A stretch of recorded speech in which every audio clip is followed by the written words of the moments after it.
Pour mieux s'immerger dans la réalité politique, sécuritaire, économique et sociale d'Israël, connectez-vous chaque matin sur Studio Kalita. Daniel Haïk vous y attend pour sa revue de la presse. Effectivement, c'est l'heure de la revue de la presse israélienne. Il est 8h40 très exactement, l'heure de la revue de la presse israélienne de ce matin avec un titre qui domine l'ensemble des quotidiens israéliens. Le conseiller juridique du gouvernement Avichai Mendelblit qui a réagi donc pour la première fois aux recommandations de la police israélienne qui lui a suggéré d'inculper Binyamin Netanyahou, et le conseiller juridique du gouvernement a décidé de cautionner publiquement et fermement l'action de la police.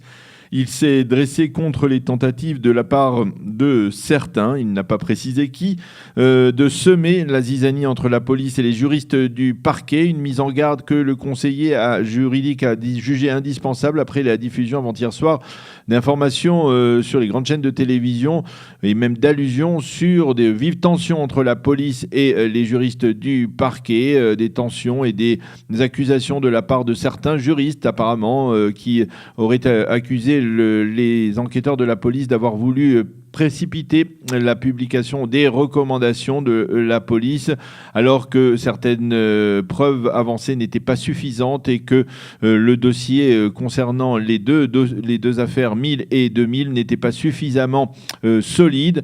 Dixit donc certains juristes anonymes, et donc Mendelblit n'a pas du tout apprécié la diffusion de ces informations, et il a tenu à souligner hier qu'il existait une étroite coordination entre les enquêteurs de la police et les juristes du parquet. Avichai Mendelblit a affirmé que l'enquête des policiers avait été très professionnelle et des plus sérieuses et que chaque détail avait été vérifié.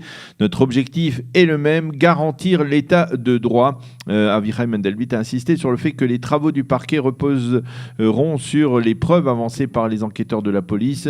Et c'est d'ailleurs donc ce matin la manchette du Israël Hayom. Le conseiller juridique est même allé plus loin. Il a répondu à ceux qui estiment que sa proximité avec Netanyahou, qu'il avait nommé à ce poste, le risque de l'empêcher d'inculper le Premier ministre. Il a affirmé qu'il n'aurait aucun problème professionnel à inculper M. Netanyahou. Je suis un professionnel. Bien évidemment, cela me sera difficile d'inculper un Premier ministre ou même un ministre en exercice, mais j'ai été formé pour cela.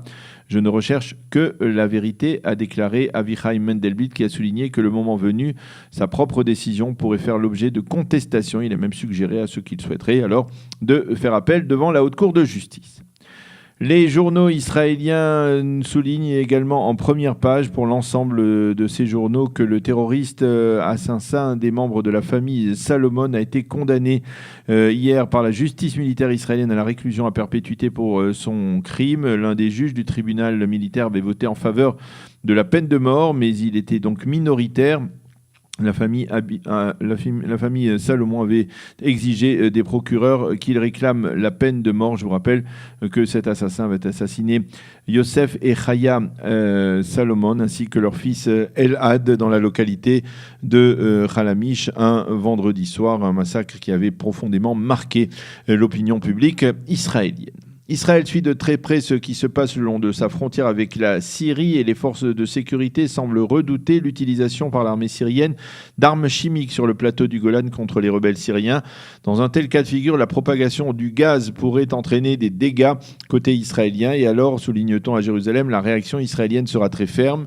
C'est un communiqué du ministère israélien des Affaires étrangères qui a fourni ces détails, un communiqué qui a été envoyé à une quinzaine d'ambassadeurs israéliens dans différents pays européens et autres, visant donc à mettre en garde les différents gouvernements qui seraient de plus ou moins impliqués dans le conflit en Syrie face à une éventuelle dégradation de la situation, en particulier le long de la frontière israélo-syrienne. C'est un titre que l'on retrouve ce matin dans le Times of Israel, dans la version en français de ce site extrêmement fourni en informations.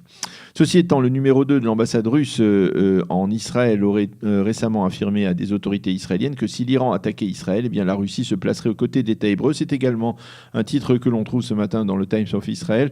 À l'ambassade de Russie, on affirme qu'Israël a bien fait de tirer Shabbat dernier sur le drone iranien qui avait violé son espace aérien. On le savait, on savait que le taux de chômage en Israël était quasiment infime. On sait désormais que l'année 2018 commence bien pour les données sur l'inflation en Israël. L'indice du coût de la vie en 2018 a baissé de 0,5%, une baisse qui confirme la baisse également générale des coûts des nouveaux appartements en Israël. Et puis, dans l'actualité israélienne, il faut le souligner, le Premier ministre Binyamin Netanyahou s'est envolé hier soir vers Munich où il doit faire une intervention attendue dans le cadre de la Convention annuelle et internationale de sécurité. Monsieur Netanyahou a souligné qu'il allait, lors de son intervention, insister sur la responsabilité de l'Iran dans l'incident aérien de Shabbat dernier, au cours duquel donc un drone iranien a pénétré dans l'espace aérien israélien avant d'être détruit par les avions de chasse israéliens. Je vais expliquer à Munich notre détermination à garantir notre sécurité dans le nord d'Israël, a déclaré le Premier ministre Binyamin Netanyahou avant de s'envoler hier soir donc vers Munich. C'est un titre que l'on retrouve dans le site Ynet de ce matin. Et puis à propos du nord du pays, les sites d'information font ce matin état d'une forme d'humiliation qu'aurait subi le chef de la diplomatie américaine Rex Tillerson qui était hier à Beyrouth. D'abord, personne n'est venu l'accueillir à sa descente d'avion à l'aéroport international de Beyrouth. Et ensuite, le président libanais Michel Aoun, qui est très proche du Hezbollah, a fait attendre pendant 1 heure le secrétaire d'État américain avant de le recevoir. Durant cette rencontre, Aoun a indiqué aux responsables américains que son pays ne souhaitait pas de confrontation avec l'État d'Israël. Nous nous attelons à garantir le maintien du calme le long de notre frontière avec Israël, même si nous avons eu une sérieuse divergence de vue avec les Israéliens, en particulier concernant la délimitation de nos eaux territoriales en vue de l'exploitation de divers gisements de gaz. Tous les quotidiens israéliens mentionnent en évidence ce matin des extraits d'une conversation en hébreu entre un père et son jeune fils qui se trouvait dans l'une des salles de l'école secondaire de Parkland en Floride au moment où un ancien élève qui avait été renvoyé donc de l'établissement a ouvert le feu sur des élèves et des enseignants, tuant 17 d'entre eux et en blessant des dizaines d'autres. Cette conversation par WhatsApp est particulièrement impressionnante et on la retrouve donc sur divers sites d'information et même dans le Israël Hayom de ce matin. Le Israël Hayom qui souligne également que l'État d'Israël a décidé d'imposer la loi anti-boycott contre l'organisation Amnesty International. Motif, l'organisation encourage le mouvement BDS et prône le boycott des produits en provenance de Judée et de Samarie. Conséquence directe de cette décision prise par le ministre de la Sécurité intérieure et des Affaires stratégiques Gilad Ardan, l'organisation Amnesty International ne pourra plus bénéficier d'exemption d'impôts en Israël. Moshe Kahlon, le ministre des Finances israélien, a également réagi à ce développement en affirmant qu'il était important et que nous n'aurons pas la moindre tolérance envers ces organisations qui veulent boycotter l'État d'Israël.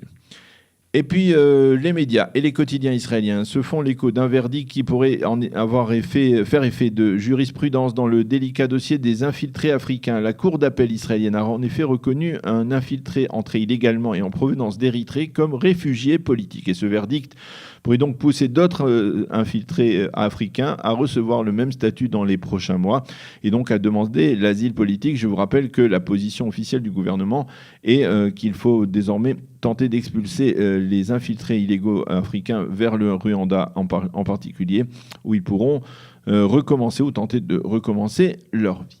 Et puis nous terminerons cette revue de la presse israélienne par le site Ynet qui nous présente depuis quelques heures sur son site des images tout à fait impressionnantes de la nouvelle gare ferroviaire de Jérusalem dont la construction est en train de se terminer. Cette gare sera opérationnelle quelques jours avant la fête de Pessah et on pourra, des dizaines et des centaines de milliers d'Israéliens pourront l'emprunter, on l'espère en tout cas pour la fête de Pessah, pour rejoindre Tel Aviv ou en tout cas venir de Tel Aviv à Jérusalem en quelques 30 minutes à peine. Cette gare qui est enfoncée dans 80 à 80 mètres sous le sol a été construite avec des infrastructures tout à fait impressionnantes et vous pourrez les voir sur le site Ynet. Je vous conseille d'aller faire un tour sur ce site et pour découvrir ces images tout à fait impressionnantes donc de la nouvelle gare ferroviaire de Jérusalem. Voilà donc pour cette revue de la presse et des médias israéliens de ce matin. Nous allons marquer une pause et on se retrouve dans quelques instants avec le Rav Saadia Morali avec lequel nous allons parler de la paracha de la semaine, la paracha Trouma. mieux s'immerger dans la réalité politique, sécuritaire, économique et sociale d'Israël, connectez-vous chaque matin sur Studio Kalita. Daniel Haïk vous y attend pour sa revue de la presse.